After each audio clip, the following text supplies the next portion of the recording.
I pulled into my driveway after a 12-hour shift at the hospital, exhausted down to my bones, and grabbed my mail from the box. The elegant cream envelope caught my attention immediately. My name was written in flowing calligraphy, but something felt wrong. I tore it open and nearly dropped it. A wedding invitation for my cousin Brooke's wedding at my beach house. My phone started buzzing with congratulatory texts from relatives I hadn't spoken to in months, all thanking me for hosting the family wedding of the century. The invitation felt heavier in my hands as I read the details again. 150 guests, next month, at my address. My sanctuary that I had worked 5 brutal years to afford, pulling double shifts as a registered nurse, skipping vacations, eating ramen for dinner more nights than I cared to count. Every penny had gone toward the down payment on this 3-bedroom cottage just 2 blocks from the Atlantic Ocean. I fumbled for my phone and called my mother, Patricia, my fingers trembling slightly as I dialed her number. "Minnie, sweetheart, isn't it wonderful?" Her voice bubbled with excitement before I could even speak.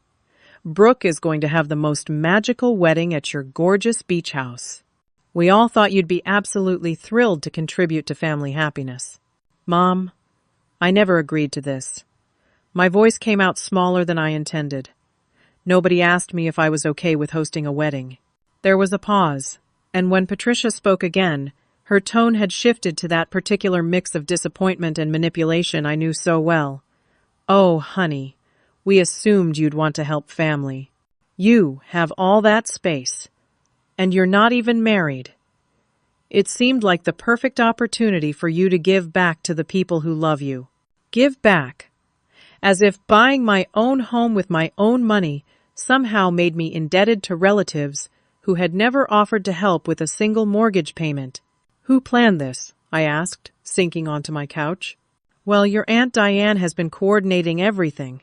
She's so good at organizing events, you know, with her real estate background. She said you wouldn't mind since the house is really family property anyway." Family property. The words hit me like a slap. I had signed every document, written every check, spent countless weekends painting walls and fixing leaky faucets.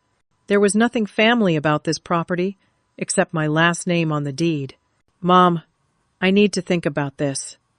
This is a huge request." "Oh, but sweetie, the invitations have already gone out. Everyone is so excited.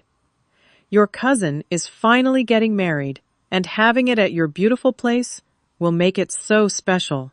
Plus, Diane already spoke with vendors." "Vendors." My stomach dropped. "What vendors?" "Just the usual wedding things.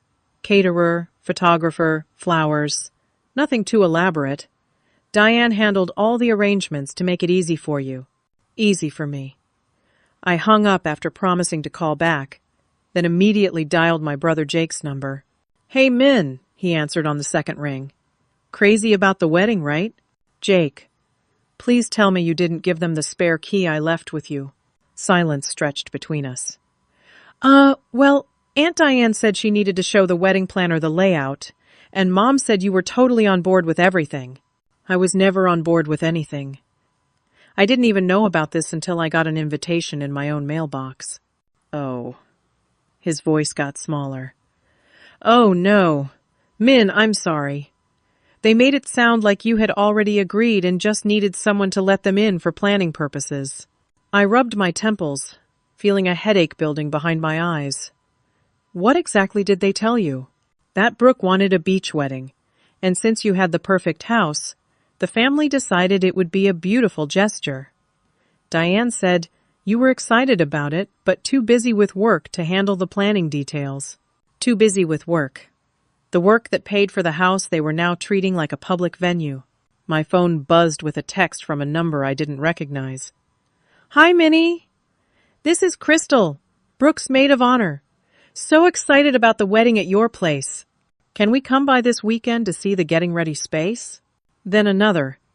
"Minnie, it's your cousin Tom from Chicago. Thanks for hosting. We booked flights for the whole family. Can't wait to see the house." And another. "Hey girl, it's Uncle Frank. Heard you're putting up the out-of-town family for the weekend. Very generous of you. Putting up the out-of-town family. My hands started shaking as I opened my laptop and logged into my social media accounts. I searched for Brooke's profile and found exactly what I feared. Photos of my house, taken from the beachside, with captions like, "Can't believe I get to have my dream wedding at this gorgeous family estate," and "So grateful for family who go above and beyond." The comments were endless streams of congratulations and excitement. People calling her lucky, praising the beautiful venue, asking if it was a family property that had been in our bloodline for generations. One comment from Brooke herself made my blood run cold. "We're so blessed to have family with such amazing resources. This beach house has been in our family forever, and it's perfect for celebrating love. In our family forever?" I had bought this house 18 months ago. I called Diane directly, my aunt, who apparently had been orchestrating this entire situation. She answered immediately, her voice bright and cheerful. "Minnie, darling, I was just thinking about you. We're so grateful you're letting us use the house for Brooke's special day. Diane, I never agreed to let anyone use my house." "Oh, sweetie, don't be modest.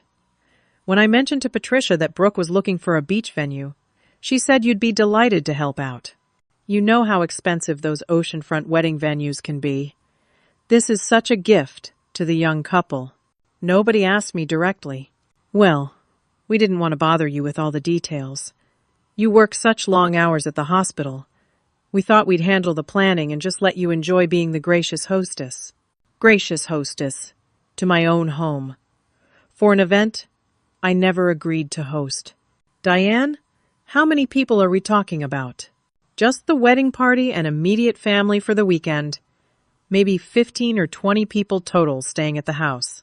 The ceremony is on Saturday, but we planned a lovely rehearsal dinner Friday night on your deck and a recovery brunch Sunday morning. Very intimate. 15 or 20 people. Staying in my 3-bedroom house. For an entire weekend. And you've already booked vendors?" "Just the essentials. The caterer is handling all the food, so you won't need to cook anything. The florist will decorate Friday morning. The photographer wants to start taking pictures at sunrise Saturday for those golden hour shots. Everything is planned perfectly." I hung up without saying goodbye, my heart pounding. I grabbed the wedding invitation again and read every detail. The ceremony was scheduled for 4 o'clock on a Saturday afternoon in exactly 4 weeks. The address was definitely mine. The RSVP cards had already been sent with a deadline of next week. My phone rang again. "Patricia." "Minnie," Diane said. "You seemed upset. I don't understand why you're making such a fuss about this. It's just one weekend, and it would mean the world to Brooke." "Mom, they're treating my house like it's a public venue. They're planning to have 20 people stay there without asking me." "Oh, honey, you're being dramatic. It's family. Family helps family. Besides, you'll hardly notice the difference. Everyone will be so busy with wedding activities." The words stung because I recognized the dismissive tone. The same voice that had minimized my achievements my entire life, that had suggested my nursing degree was a nice backup plan, and that buying a house alone was jumping ahead of yourself. "I bought this house to be my sanctuary, Mom. It's where I go to recover from saving lives at the hospital. It's my private space." "Well, maybe it's time to think about more than just yourself. This is about family unity and supporting each other during life's big moments." After I hung up, I sat in my apartment feeling completely steamrolled. My family had planned an entire wedding weekend at my house, committed me to hosting overnight guests, arranged vendor contracts, and sent out 150 invitations without ever having a single direct conversation with me about whether I consented to any of it. The most devastating part was the casual assumption that my hard-earned property was somehow communal family space because I was single and successful, as if my independence and financial responsibility meant I owed my achievements to everyone else. I realized this wasn't just about a wedding. This was about my family's fundamental inability to respect my autonomy and boundaries. They had made a decision about my life and my property without including me. then manipulated the situation to make me seem selfish for objecting. The worst part was discovering they had already committed me to paying for decorations and setup fees that I had never authorized. When I checked my credit card statement online, I found a charge from a local party rental company that I had never heard of. Diane had somehow obtained my information and used it without permission.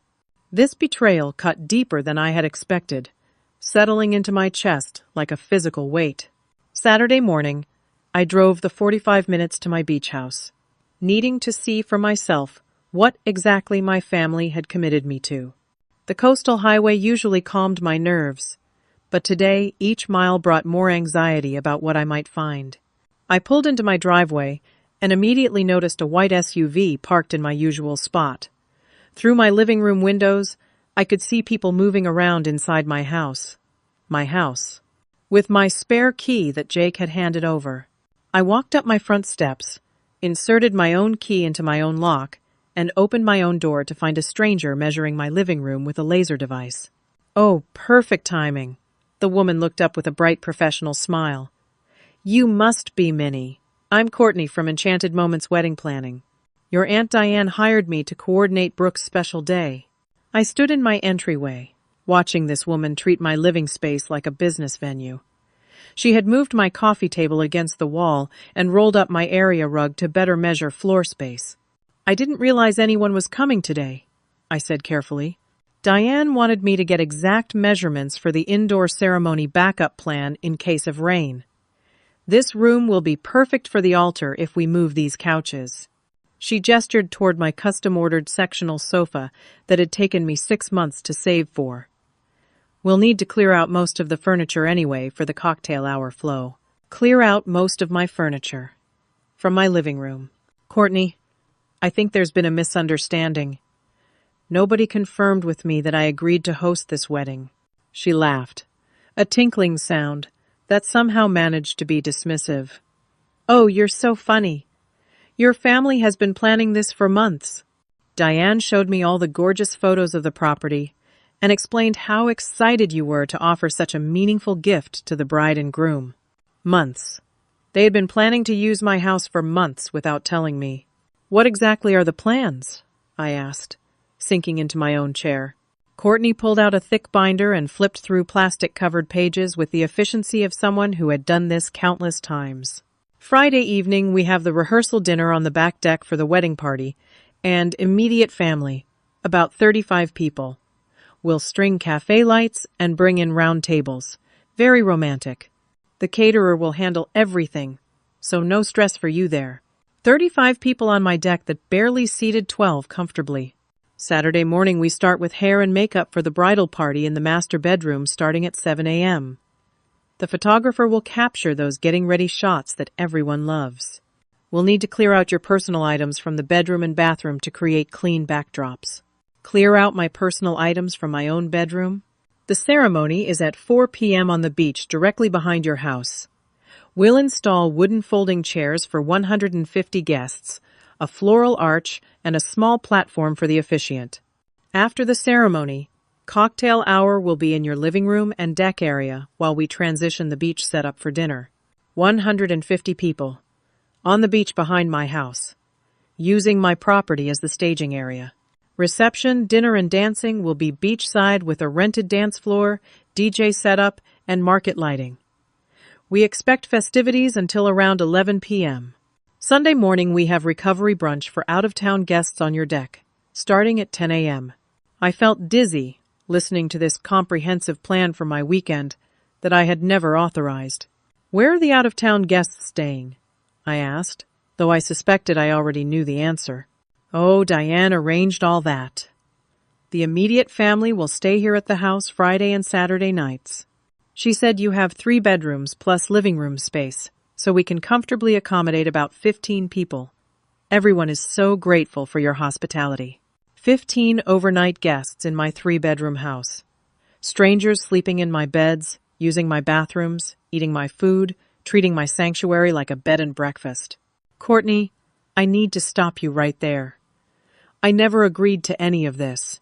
Her professional smile faltered slightly. I'm sorry. I don't understand. Your family has been planning this for months. We have signed contracts with vendors, deposits have been paid, guests have made travel arrangements. Your Aunt Diane assured me you were completely on board. What contracts? What deposits? She flipped through her binder and pulled out several documents.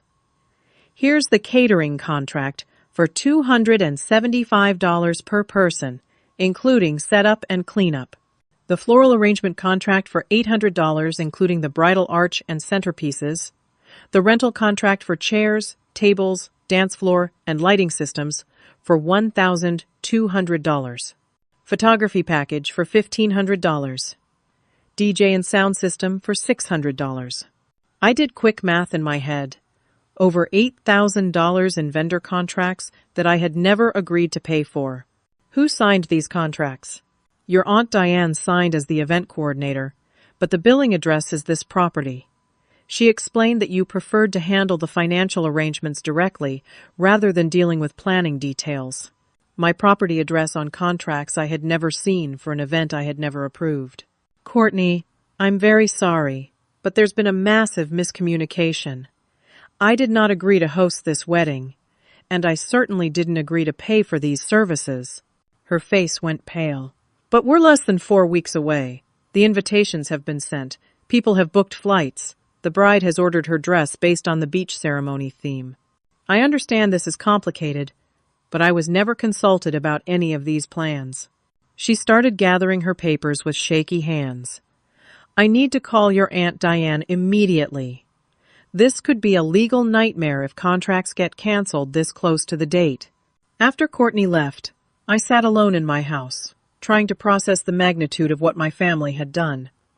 They hadn't just planned a casual family gathering. They had orchestrated an elaborate wedding production using my property as the foundation, committed me to thousands of dollars in expenses, and essentially turned my home into a commercial event venue without my knowledge or consent. My phone started buzzing with messages. First from Diane. Courtney called me very upset. I don't understand why you're creating problems for Brooke's special day. Then from Patricia. Minnie, please don't ruin this for your cousin.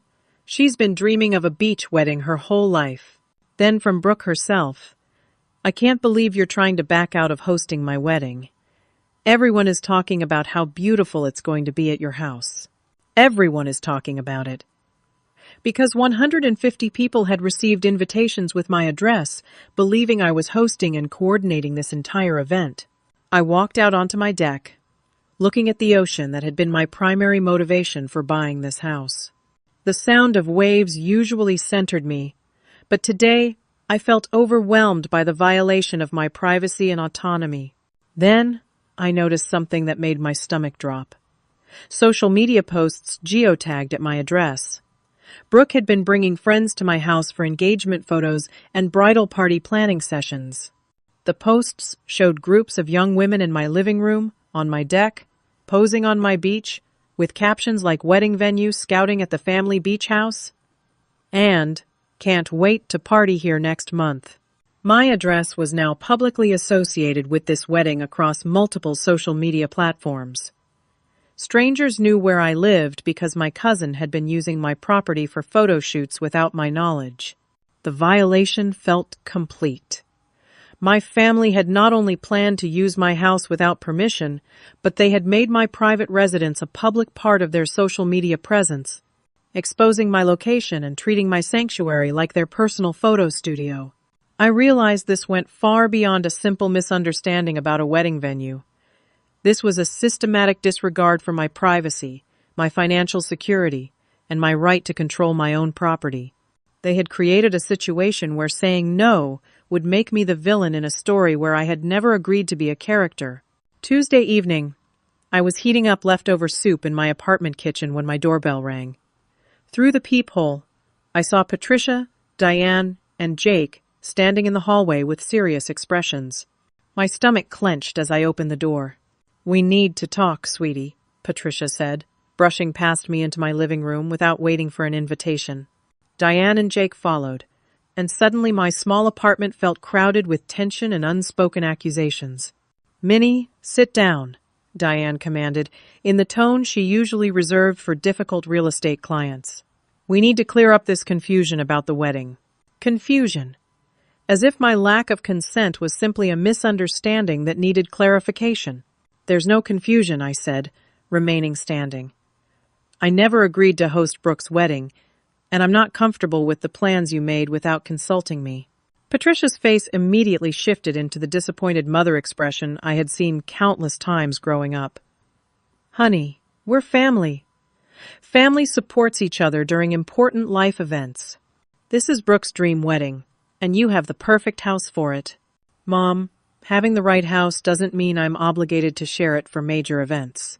Diane leaned forward, her voice taking on the persuasive quality she used to close real estate deals. Minnie, let's be practical here.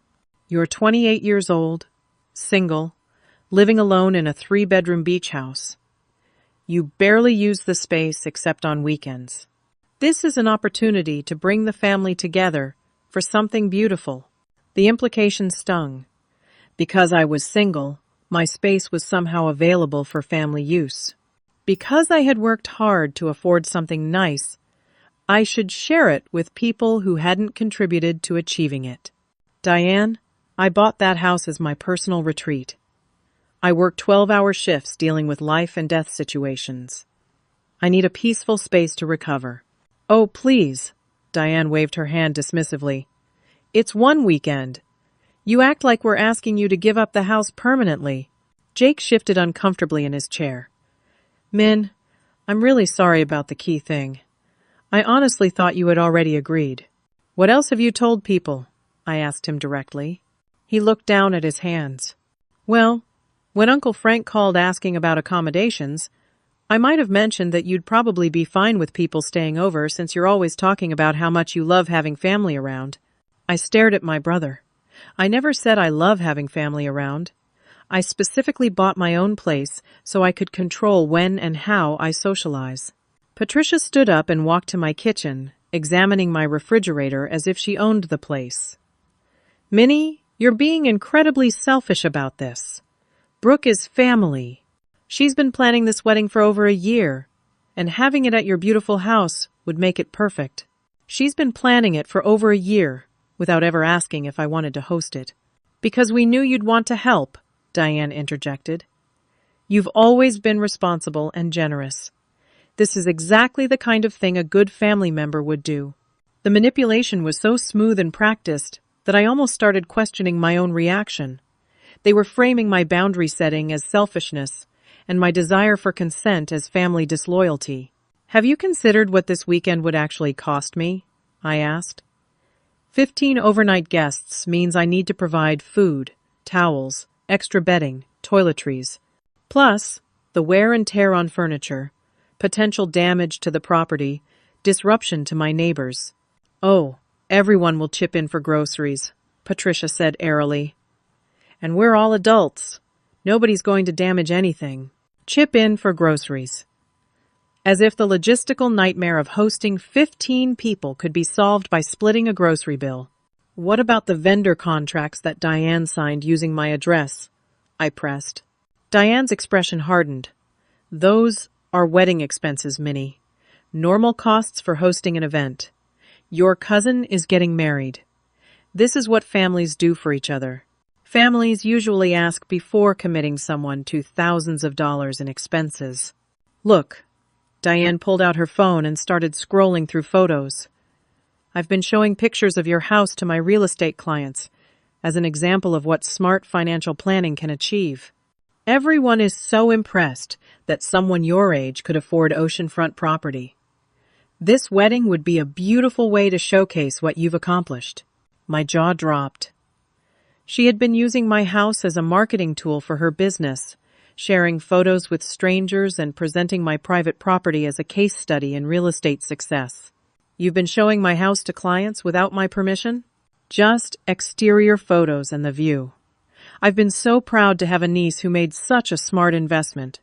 It's great for my professional reputation to have successful family members. She had been leveraging my success to boost her own business credibility, and now she wanted to use my house as a wedding venue to further enhance her social standing. Patricia returned from the kitchen with a cup of coffee she had made using my supplies, settling back into my chair as if this intervention could last all evening. Sweetie, I think you're overcomplicating this.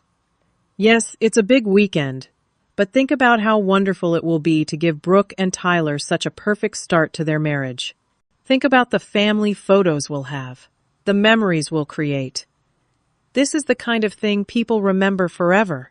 The kind of thing people remember forever. At my house.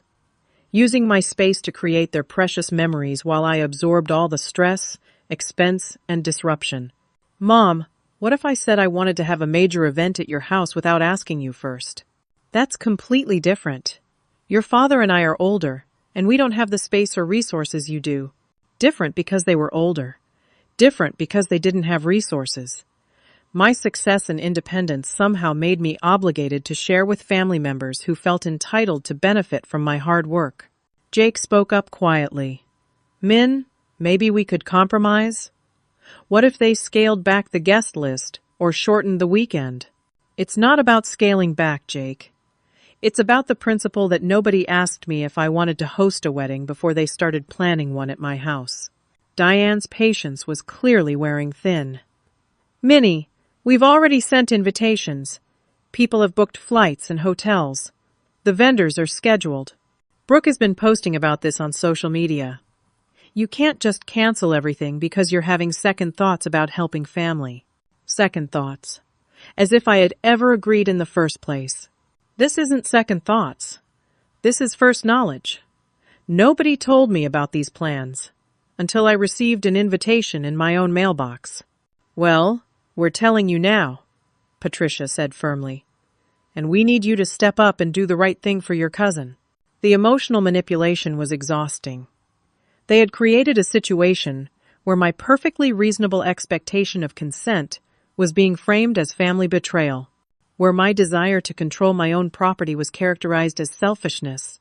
After they left, I sat in my apartment, feeling emotionally drained and questioning my own sanity. They had presented the situation so confidently, with such certainty, that I was being unreasonable, that part of me wondered if I was overreacting. Then I remembered the vendor contracts, the social media posts, the financial commitments made in my name, and the complete disregard for my privacy and autonomy. This wasn't about family loyalty. This was about my relatives feeling entitled to benefit from my success without acknowledging my right to make decisions about my own life and property. The manipulation was working exactly as intended. I was starting to doubt my own reasonable boundaries, questioning whether saying no made me a bad family member, wondering if I should just accept the situation to avoid conflict. But underneath the guilt and confusion, anger was building. They had planned this entire campaign to pressure me into compliance, counting on my family loyalty to override my personal boundaries. They had bet that I would cave under emotional pressure rather than stand up for myself. The most infuriating part was that they genuinely seemed to believe their own narrative. They had convinced themselves that using my house without permission was a reasonable family request, that my objections were selfish and unreasonable, and that I should be grateful for the opportunity to contribute to Brooke's special day. I was beginning to understand that this wasn't just about a wedding. This was about my family's fundamental belief that my success belonged to them, that my independence was a resource they could access without permission, and that my boundaries were negotiable, based on their needs and preferences. Friday afternoon, I drove to my beach house, planning to spend a quiet weekend painting the guest bathroom and reading on the deck. As I turned into my driveway, I saw 4 cars parked in my usual spots and music playing from inside my house. My heart started pounding as I realized what was happening. I walked up to my own front door and found it unlocked. Inside, 6 young women were sprawled across my living room furniture, drinking wine from my glasses and taking selfies with ring lights positioned throughout my space. Wedding magazines were scattered across my coffee table, and someone had moved my throw pillows to create better photo backgrounds. "Oh my God, you must be Minnie!" A blonde woman jumped up from my couch, holding a glass of my expensive Pinot Grigio. "I'm Crystal, Brooke's maid of honor. We're just doing a little venue walkthrough to plan the perfect getting ready vibes for next weekend. Venue walkthrough. In my house. On my weekend. With my wine. Where's Brooke? I asked, setting down my overnight bag and trying to control my voice. She's upstairs checking out the master suite for hair and makeup logistics. This place is absolutely perfect for wedding content. The natural light is incredible. I climbed my stairs to find my cousin in my bedroom, rearranging my furniture and taking photos with her phone. She had moved my dresser against the wall and repositioned my reading chair by the window to create what she called a bridal preparation station. Minnie! Perfect timing! Brooke turned around with a bright smile, completely oblivious to my shock at finding her redecorating my bedroom. We were just visualizing how gorgeous the getting ready photos are going to be in here. This room has such amazing vibes.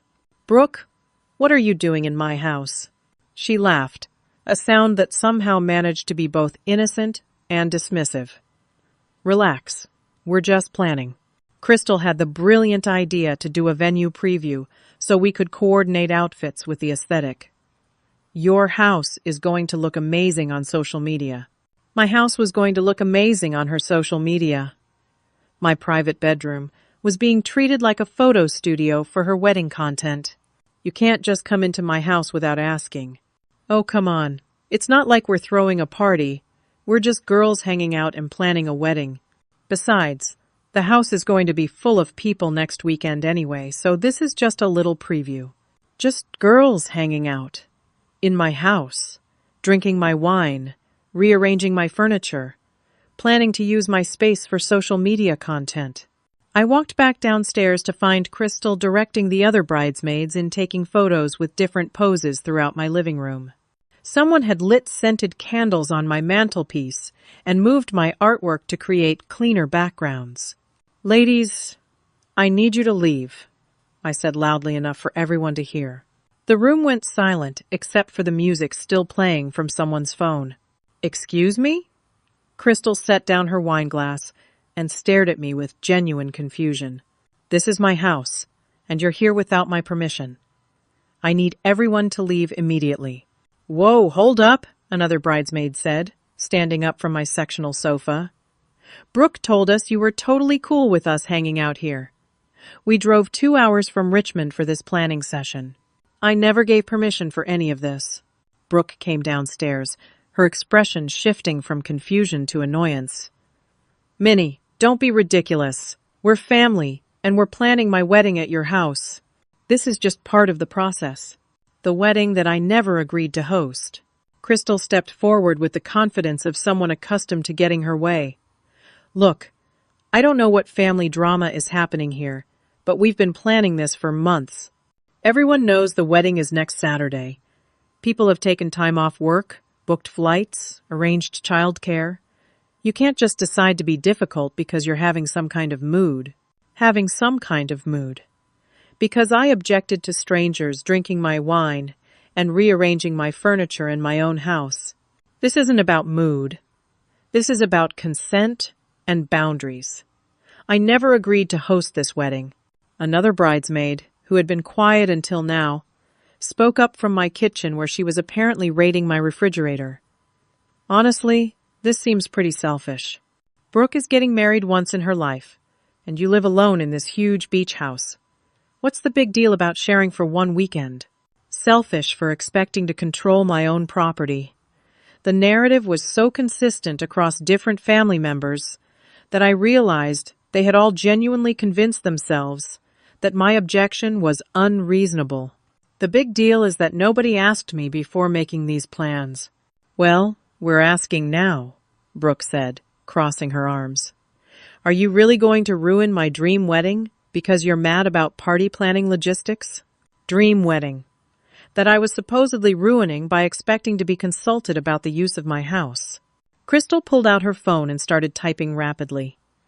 I'm texting the photographer to confirm details for next weekend.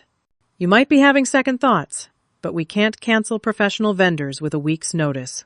Crystal, please stop making arrangements involving my property. She looked up from her phone with genuine irritation. Look, I don't know what your issue is, but this is bigger than your personal problems. This is about Brooke's wedding day, the most important day of her life. And you're acting like hosting is some huge burden when you probably spend most weekends here alone anyway. Most weekends here alone anyway. As if my peaceful solitude was evidence that I didn't deserve privacy in my own space. I was about to respond when I overheard Brooke on her phone in my kitchen, speaking in the careful tone people use when they think they're being private. No, Tyler, she's being really weird about everything. I think she's just jealous that I'm getting married and she's still single. You know how bitter unmarried women can get about other people's happiness? Bitter unmarried women. My objection to being steamrolled was being attributed to jealousy about my relationship status. But then I heard something that made my blood turn to ice. Actually, babe, I've been thinking, after the wedding, maybe we should talk to that real estate investor you know. The one who flips properties? I mean, Minnie clearly can't afford the upkeep on this place with just a nurse's salary.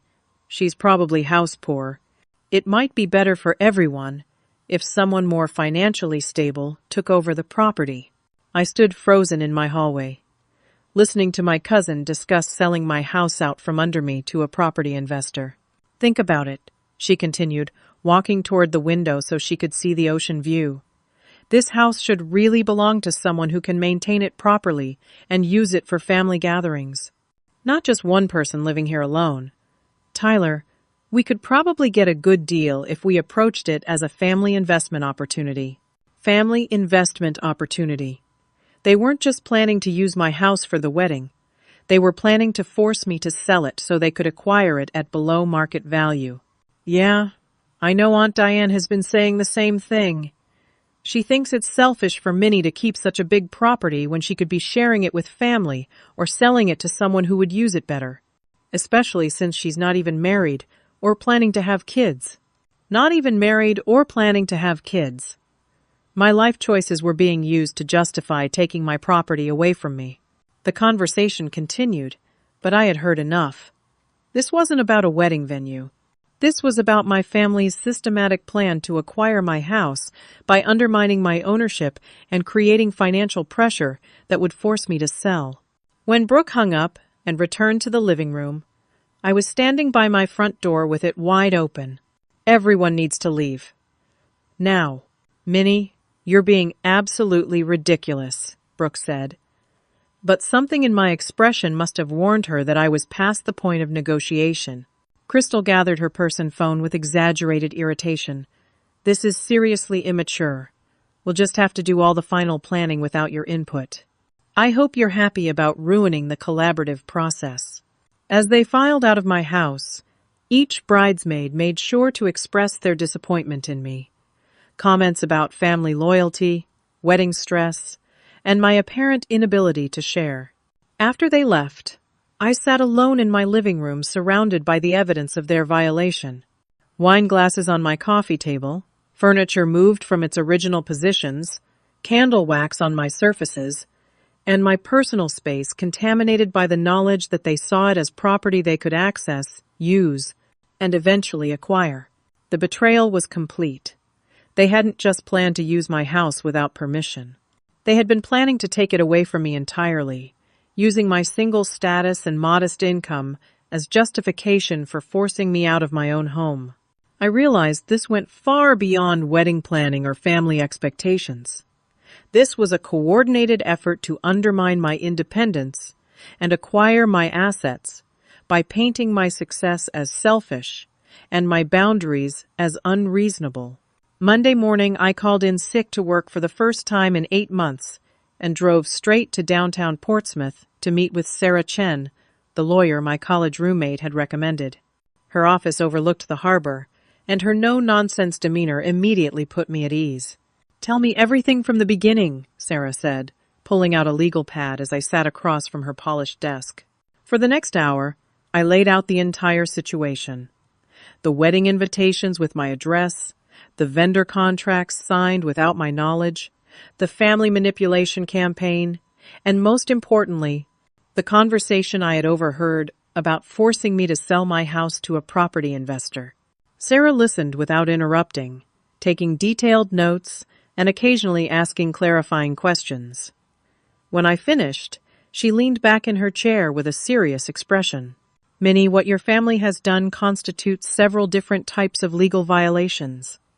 Identity fraud for using your personal information with vendors, trespassing for entering your property without permission, and conspiracy to commit fraud if they're actually planning to manipulate you into selling your house.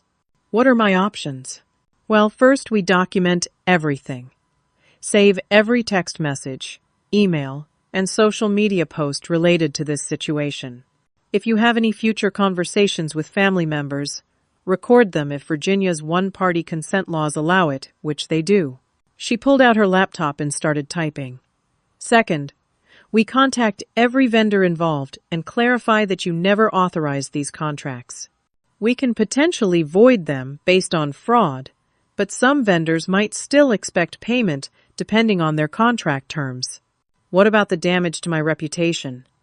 People think I'm backing out of hosting a family wedding. That's trickier. Defamation requires proving deliberate false statements that damage your reputation. Your family could claim they genuinely believed you had agreed.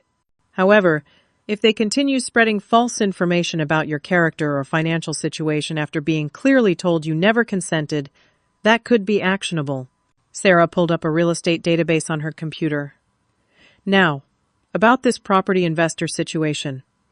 Has anyone approached you directly about selling? Not yet, but I heard Brooke talking about it as if it was already being arranged. Here's what I want you to do. Research local vacation rental regulations and short-term rental permits. If your property is zoned for it, you might have some interesting legal options for that wedding weekend. What do you mean? If you can legally rent your property to paying guests for the exact dates of this unauthorized wedding, you create a situation where your family's event becomes impossible without them facing legal consequences for trespassing on a property occupied by legitimate renters. The idea was brilliant and devious. Would that actually work? Absolutely. If paying guests have a legal rental agreement for your property, anyone who tries to use it for an unauthorized event would be violating multiple laws. Plus, you'd have legal grounds to involve law enforcement if necessary. I left Sarah's office with a clear action plan and newfound determination. She had validated that my family's behavior was not just morally wrong but legally questionable, and she had given me tools to protect myself. My first stop was the county planning office to research vacation rental regulations for my property.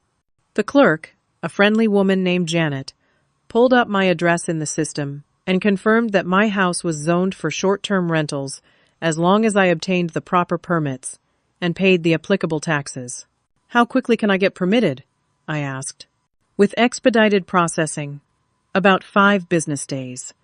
There's an additional fee, but it's totally doable if you need it fast. Perfect. The wedding was still 2 weeks away. That afternoon, I drove to my beach house with a digital camera and started documenting everything exactly as I had left it. Room layouts, furniture positions, personal belongings, and the condition of every surface. I photographed serial numbers on electronics, took inventory of my wine collection, and created a visual record that would prove any disturbance or damage. Then I started researching vacation rental platforms and pricing. Similar oceanfront properties in my area were booking for $400 to $600 per night, depending on the season and amenities. A 3-day weekend rental during peak summer season could easily generate $1,500 in legitimate income. While I was researching, my phone buzzed with a text from Jake. Min, can we talk? I'm starting to feel really bad about this whole situation. I called him immediately. What's going on, Jake? I've been thinking about what you said, and I realized I never actually heard you agree to host the wedding. I just assumed you had, because everyone was talking like it was already decided. What exactly did they tell you? Mom called and said Brooke needed a beach venue, and that you had offered your house because you wanted to do something special for family. Diane said you were too busy to handle planning, but that you were excited about hosting. I sighed, recognizing the careful manipulation in those statements. Technically true from their perspective, but completely fabricated regarding my consent. Jake, I need you to think carefully. Have you ever heard me say that I wanted to host events at my house? Have I ever expressed interest in having large family gatherings there? There was a long pause. No. Actually, you've always been pretty clear that the house is your private space. You've never even invited the whole family over for holidays or anything. Because I bought it to be my sanctuary from work stress. I need quiet space to decompress. Oh God, Min. I think I really messed up. They made it sound like you were just being modest about wanting to help, and that I should give them the key so they could start planning without bothering you with details. Relief flooded through me. My brother was finally understanding the manipulation. Jake, I need to ask you something, and I need you to be completely honest. Have you ever heard anyone in the family talk about me selling the house? Another long pause. Actually, yeah. At Easter dinner, Diane was saying how it seemed like a lot of house for one person, and that maybe you'd be better off with something smaller and more manageable. She said single people sometimes bite off more than they can chew with real estate. Did she say anything about investors or helping me sell? She mentioned that she knew some people in real estate investment who specialized in helping families maximize property value, but I thought she was just being supportive of your investment. Helping families maximize property value. The manipulation was even more sophisticated than I had realized. Jake, I need you to help me with something. If anyone in the family brings up the wedding or the house situation, I need you to listen carefully and take notes. Can you do that? Of course. Min, I'm really sorry I got caught up in their story. I should have called you directly before giving anyone your key. That evening, I applied for expedited vacation rental permits and started drafting a property rental listing. I took fresh photos of my house at golden hour, highlighting the oceanfront location, private beach access, and luxury amenities. The listing would go live as soon as my permits were approved. Then I settled in for the most important part of my investigation, documenting the conspiracy. I started with social media, screenshotting every post where Brooke or other family members had mentioned the wedding venue, tagged my address, or made claims about family property. The evidence was overwhelming. Brooke had posted dozens of photos taken at my house over the past few months, always referring to it as the family beach house or our gorgeous wedding venue. She had tagged other family members in posts planning various aspects of the wedding weekend, creating a public record of their assumption that my property was available for their use. Diane had shared several posts about successful family real estate investments that included photos of my house as an example of smart property choices. She had been using my success story to build her professional credibility while simultaneously undermining my ownership in private family conversations. The pattern was clear and deliberate. They had been systematically treating my property as a family asset while publicly building a narrative that would justify their eventual acquisition of it. As I compiled screenshots and saved text conversations, I realized this investigation had revealed something much larger than wedding planning gone wrong. This was a coordinated effort to gradually erode my independence and absorb my success into the family's collective resources. The most disturbing part was how naturally and confidently they had executed this plan, as if taking advantage of my hard work was not only acceptable, but expected. They had convinced themselves that my individual success was selfish unless it benefited the entire family, and they had created elaborate justifications for why I owed them access to my achievements. But now I had documentation, legal counsel, and a plan to turn their manipulation back on them in a way they would never expect. The wedding weekend was going to be very different from what they had imagined. The vacation rental permits arrived on Thursday, exactly 5 business days after I submitted the expedited application.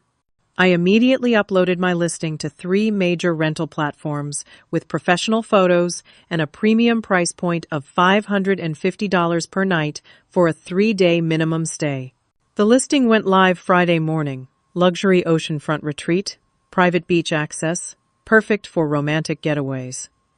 Within hours, I had multiple inquiries from couples looking for weekend escapes. By Saturday afternoon, I had confirmed a booking for the exact wedding weekend with a young couple from Washington, D.C., celebrating their anniversary. Mark and Jennifer seemed perfect for my purposes. They were both lawyers, accustomed to documentation and clear expectations. They wanted a quiet, romantic weekend with beach access, wine tasting, and zero disruption. I explained that the rental included full privacy and exclusive use of the property, and they eagerly signed the rental agreement with a 50% deposit. Now I had paying customers with legal rights to occupy my property during the unauthorized wedding weekend. Next, I contacted each vendor that Courtney had mentioned. The conversation with the caterer was particularly illuminating. "Oh, yes, the Mitchell wedding," the owner of Coastal Cuisine said when I called. "Your Aunt Diane was very specific that billing should go to the property address, but payment arrangements would be handled separately. I need to clarify something important. I never authorized this catering contract, and I won't be responsible for payment." "I'm sorry, what?" Miss Diane presented herself as the family coordinator for the event. "She said you preferred not to be involved in vendor communications, but that the family would handle all financial arrangements." "That's not accurate. I never agreed to host this wedding, and I have no financial responsibility for these services." The caterer's voice became noticeably tense. "Sir, we have a signed contract for service at your address in 8 days. If there's a payment dispute, we need to resolve it immediately. I understand this puts you in a difficult position, but you need to collect payment from the people who actually hired you. The property owner never authorized this event." I had similar conversations with the florist, the photographer, the DJ, and the rental equipment company. Each vendor had been told that I was aware of the event, but preferred to let family members handle coordination. Each had been assured that payment would be arranged through family channels without clear individual responsibility. My family had essentially committed vendor fraud, creating financial obligations in my name while avoiding clear payment responsibility themselves. Wednesday evening, I drove to my house to prepare for the final phase of my plan. I carefully packed my most valuable possessions, jewelry, electronics, important documents, and sentimental items that couldn't be replaced. Everything went into storage boxes that I loaded into my car and drove to a climate-controlled storage facility. If my family was planning to use my house for an unauthorized event, I was going to make sure they couldn't damage or steal anything meaningful in the process. Thursday afternoon, Jake called with information that confirmed my worst suspicions. "Min, I need to tell you something. I was at Mom's house yesterday, and Diane was there with some guy I didn't recognize. They were looking at real estate paperwork and talking about property transition strategies." "What kind of paperwork?" "I couldn't see everything, but I heard them talking about mortgage stress and single-income property ownership. The guy had business cards for something called Atlantic Coastal Investments. Atlantic Coastal Investments, the property investment company that Brooke had mentioned during her phone conversation. Did they see you listening?" "No, I was in the kitchen getting coffee." "But Min, they were talking about this like it was already a done deal, like they were just finalizing details." "What else did you hear?" "Diane said something about how the wedding weekend would demonstrate that the property was being underutilized by current ownership, and that family events proved the need for more collaborative property management. Underutilized by current ownership. They were planning to use the unauthorized wedding as evidence that I wasn't making good use of my house and that family control would be more beneficial. Jake, I need you to do something for me. Can you record any future conversations about this topic?" "Yeah, absolutely. I feel terrible about how this whole thing started. They really made it seem like you were on board with everything." Friday morning, I received a text from Patricia. "Minnie, the family is driving down tonight for rehearsal dinner tomorrow. Looking forward to seeing you there." The family was driving down to my house for an event I had never authorized, with vendors I had never hired, expecting me to play hostess for a wedding weekend I had never agreed to host. I texted back, "I won't be attending any wedding events at my house." Within minutes, my phone was ringing.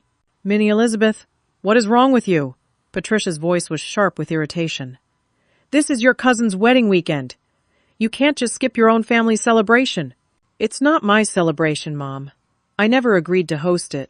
We've been through this. You're being completely unreasonable. Everyone is already driving down. Brooke is counting on you.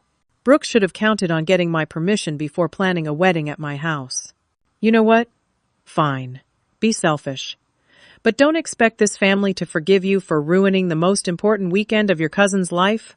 She hung up, and immediately my phone started buzzing with texts from various family members.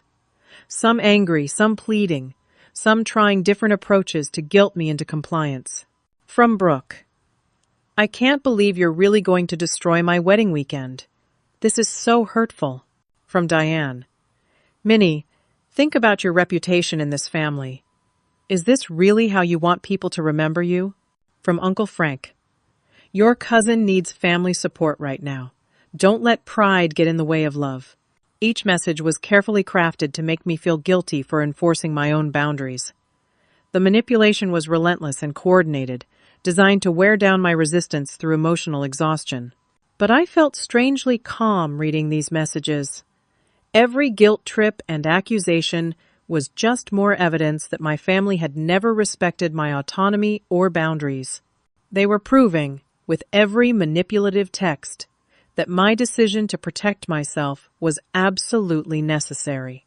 That afternoon, I drove to my beach house one final time before the weekend. Mark and Jennifer, my paying renters, were arriving Saturday morning, which gave me time to leave detailed instructions and emergency contact information. I walked through my house, now mostly cleared of personal valuables, and felt a mix of sadness and anticipation. This place had been my sanctuary, my proof that hard work and careful planning could create the life I wanted. Tomorrow, it would become the stage for my family's final lesson in respecting other people's boundaries. As I locked the door and drove away, I realized this weekend would determine the future of my relationship with my family. They had pushed me past the point where compromise was possible. Now they would learn that manipulating and disrespecting me came with real consequences. The unauthorized wedding was about to become their worst nightmare, and their assumptions about my compliance were about to be shattered in the most public and humiliating way possible.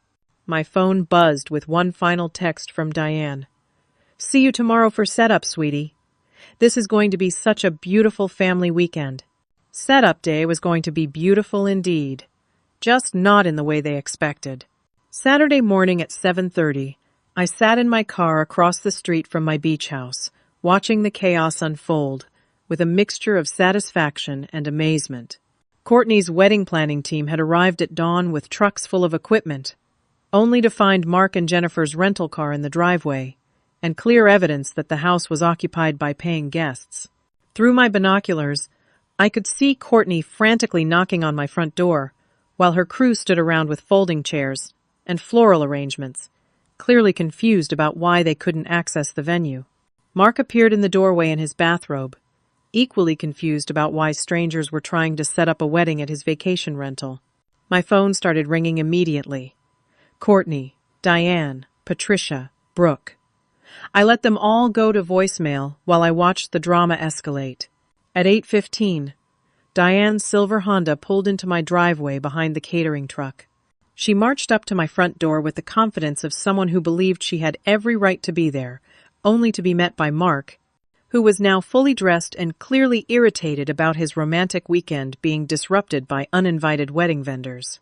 I could see Diane gesturing emphatically, while Mark shook his head and pointed to official-looking paperwork, the rental agreement that gave him and Jennifer legal rights to occupy my property for the entire weekend. At 8:45, Patricia's car arrived, followed by a convoy of relatives bringing overnight bags and wedding outfits.